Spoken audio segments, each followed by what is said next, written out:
Hey, morning. Hey. I was just wondering, are you a dad? Yeah, I am. Oh, awesome. Yeah, do you mind holding that? Yeah. What's your Sure. name? My name's Thom. Oh, cool. Thanks Hey. for stopping. Yeah, no worries. Tell me about your kids. What do you have? Yeah, so I have a little girl who's 5 and a little boy who is now almost 18 months. Yeah, so it's a bit hectic, a bit chaotic. How are the kids also getting along? Like, have you seen the Yeah. older one? It's getting a lot nicer now because they can kind of hang out a bit together and play, but there's still a bit of like, come on, can we both use our gentle hands and can we not lift up the baby? And yeah, there's still definitely a lot of separation that needs to happen, but that's all right. They'll come together, and I think it's looking promising. And any of a surprise in terms of like having a boy after being a girl dad? Like, Yeah. have you been at the point of like getting your nails done so far and all of that? You know? Yeah, for sure. Yeah, so we do some nail stuff, and I think we tried to play into the gender neutral card a little bit with Maeve, our daughter, to begin with, and I mean, societal expectations catch up and starting school and stuff, so we're leaning a little bit more into the pink and frilly and chul's end of things, which is all right. Yeah, and I like getting into it and just exploring that with her, and then with Owen, I think our boy, it's been we're trying our best again to just lean into, putting him in pink and, allowing him to play with what he wants to play with. And so, we've kept all of Maeve's toys, and so they all come back out again, and he's feeding his baby dolls. And it's just really nice, I think, to just allow them to explore themselves. In terms of learning for yourself, what do you do for work or your profession? And is that in your work, is there always been a constant challenge to learn and push yourself as well? Yeah, great question. So I'm a paediatrician, so I've worked with kids for a really long time, and lots of my work now sits in that developmental space. So talking about anxiety and ADHD and autism and the challenges that happen for kids at school and at home. And so I still learn so much from every little person that I meet, because their challenges are so unique to them, and just trying to help them and their parents navigate what can be a really challenging, conformist system at school. And even though it's changing slowly, but it's not fast enough for these kids to feel successful a lot of the time. So it's it can sometimes be really disheartening to see, that their experiences are so challenging, but we can do a lot to help. And that's really then feeding into my parenting, right? Because I'm learning more and more skills that I can use every day just to, about emotional intelligence and how I build confidence and motivation appropriately. So, it's been a good experience for me. But was there anything in particular that drew you to want to pursue this as well before being a parent, or you've always had an interest in kids, or like what were the factors in that way? Yeah, I really like this side of medicine because it's full of hope. So compared to a lot of adult medicine, we get trained in everything, but people... I always kind of say that in paediatrics, people give a shit. Like, it's actually that people want to help and want the lives of these kids to be better across the board. And that's whether you're talking to like general peds or surgeons or subspecialists, and all the allied health staff are incredible. So it's just a really nice environment to be in. There's so much play and there's so much adventure to be had within that too. And it's just so nice to see that side of medicine compared to what I had seen in the adult side. Yeah. And when you're saying development before with the kids, what are the things you've seen shift? Like, is it societal things? Is it technology? Is it like culture or education? Like, what's happened and changed, or what could sort of help as well with our kids? So developmental peds at the moment is a bit of an interesting area, because I think there's been this shift in prevalence. So things feel like they're more, I don't know, we're picking up a lot more diagnoses than we may have done before, and there's a few schools of thought around that, but it mainly sits, we're just having a better understanding of how these brains are wired and what ADHD looks like and its complexity. I think COVID had a huge amount to do with, a child's experience of the world and anxiety and social isolation, and so that's also been a huge factor, especially in kids that are now kind of going into high school that have been through that COVID period. So I think that's a big factor too. And like I said, I think schools are catching up a little bit and being a bit more neuroaffirming and understanding that every child's experience needs to be considered in isolation. But it's still not there. So I think we can always and me as a parent as well, we can always kind of take a beat and just check in on how our kids are feeling. and making sure we're just validating and acknowledging those feelings because they're very real for them, even if it feels irrational to us. And then we can help them through it in a way that helps them become more confident and a better little version of themselves without too much pressure. So, yeah, and it's so much easier said than done. And I say that in clinic all the time to these parents that come in, like, yeah, I sound like I'm the expert, but then I get home and I forget everything that I've preached to everyone all day. So, yeah, it's hard.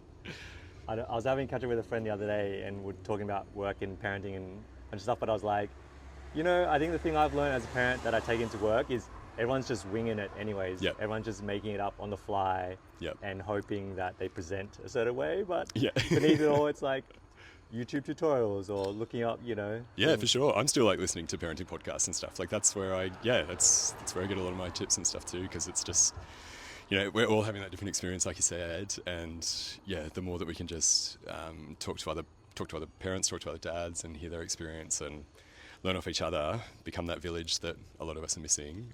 Yeah, it's so important.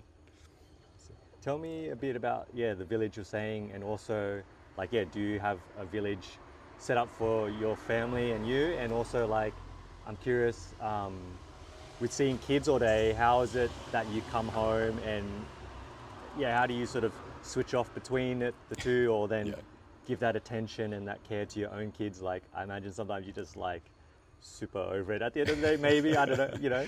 Yeah, it's a good point. The village side is hard, and I think it's hard for a lot of people in Sydney. So my wife and I grew up in sort of more country, rural Australia, and came to Sydney for uni. And so our parents are still, you know, at least 3-4 hours away at any point in time. So we really don't have that level of support. And we try and just bring it in where we can. So we've got lots of amazing friends and neighbours and, you know, babysitters and nannies and stuff that we lean on sometimes, and we're lucky enough to be able to do that. And we know it's getting a lot harder for heaps of families and just the cost of living and everything that's happening now. So, we're creating that. It still feels like, you know, it's a daily struggle, right? And balancing that between my work and my wife's work and coming home, seeing kids all day and managing that. It's hard, right? I think I need a bit of time in the car to just blast some music or completely get myself out of that zone, and then try and step into the home, just, you know, stepping back into dad and just leaning into a bit of play and excitement and working out the daily schedule and all that stuff. It's hard, but we do our best, and some days I'm not great at it and other days it's okay. We kind of just have to roll with it. I bet. What inspires you or motivates you with your work to keep showing up for the kids day to day, and obviously is that in parallel to your parenting style as well? Yeah, I think I just always want my kids to feel happy and confident in themselves, in whatever that looks like, and I think that's my mantra across the board. And even though that can feel tricky, because, you know, I don't think I felt like that as a kid a lot of the time, and just really trying to keep that in mind. And it's the same for the kids that I see in clinic, right? It's how can we help you feel happy and successful in every environment that you're in, even when it feels challenging. And it's all about those small steps, right? Like nothing's going to change overnight if things feel hard, but if we can work out, you know, what is it that I need in this as a parent? How can I look after myself? What's my self-care needs? And then how can I model that to my kids? Is a huge part of it, and I'm the worst at it. Like I have no idea what I need when I feel upset, and I try and go for a run or whatever. But it just if I can get better at that, I think it's going to be better for my kids too. Yeah. That's cool. I appreciate the honesty, and I think it's great having these dad chats. It's kind of often I'm hoping another dad sees it and they just realize every other dad is just going through the same tough stuff as anyone else, and nothing's any easier for anyone. And again, we're all in this same boat of just figuring it out and trying to get through the day, and you know. Yeah, that's it. It's every battle and every win is, you know, we're just doing our best. Yeah, and relish in the wins, guys, because there can be some really beautiful moments despite the chaos that happens. Yeah. And I imagine you see kids sometimes a long period, it's quite a journey you're going through with them as well. Yeah. How does that feel, seeing the progress and the change and what? Yeah, that's my favourite parts, right? So I've only recently started the private practice side of things, and that means that I get this beautiful amount of continuity. So whereas before I might have seen a child once or twice and then I move on to a different rotation. So to get to know these families, to help them through, and just to see them grow and change and the kids just feel more confident and happier is just an incredible thing. So yeah, that's the best part about my job, really. And I always often explore the word quality. I wonder, when I say quality, what does it mean to you? It's quite open-ended. It can be something tangible or something, emotional, or something, whatever, like creative or craft. But yeah, what's your interpretation of quality? How do you apply that to your life?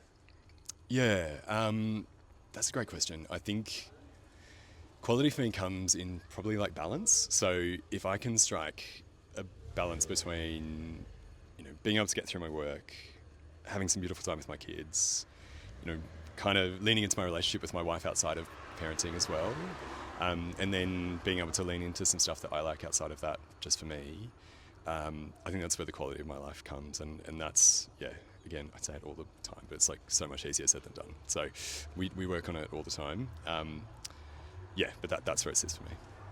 Nice. And in terms of like, if there was anything you're looking to impart for your girl and your boy as you're parenting them, have you like thought, is there any like short-term or long-term things that you're hoping to sort of have them always know, like, Dad really instilled this in me?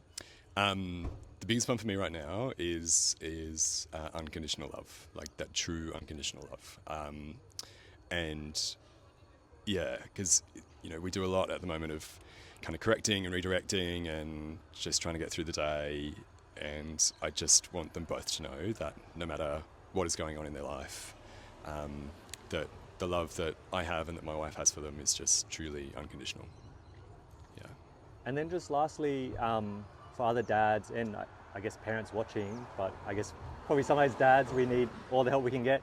Is there any like little bit of, tip or something in your practice that people could maybe use? Have a moment to think, but... No, I think, and I'm trying to work on it a lot too. It's that acknowledge and validate. So see the feeling, work out what it is with your kid and help them have a word for it and help them be able to communicate with you and validate it, because it's a real feeling. It's a real feeling. And that doesn't mean that it is, from an adult perspective appropriate for the situation or whatever, but it's real for them. And if we can help them understand what that feeling is, then we can help them manage it independently, slowly over time. And like I said, I still get mad at the smallest of things, but I'm really trying hard.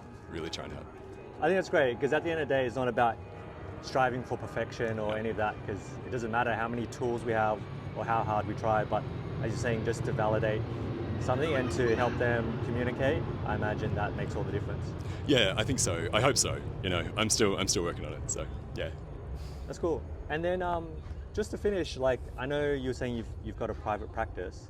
I'm wondering at all, is there any way you could show me a part of your process, probably without involving any of your clients or kids, but for me to sort of maybe see the space and sort of showcase like what in your world helps kids to heal or grow or any of that? Yeah, sure. So I guess a lot of my process sits in trying to understand the child first, and it's hard, right? Because a lot of this process is very adult-led. Like, it's parents making referrals and coming to see me because there's been concerns communicated from the teacher, and that's a lot of adults in this child's life talking about them and maybe not to them. And so I really try and start there with trying to understand where the child sits in this and how much they understand of it. And because a lot of primary school kids will have heaps of insight into what's going on, and they're always listening, and they'll probably be thinking about more than you think they are, and just try and make sure that they understand that when we don't think that they're deficient or wrong or bad. It's just this environment is really challenging for you, and how can we help you and the adults around you make that environment feel better for you.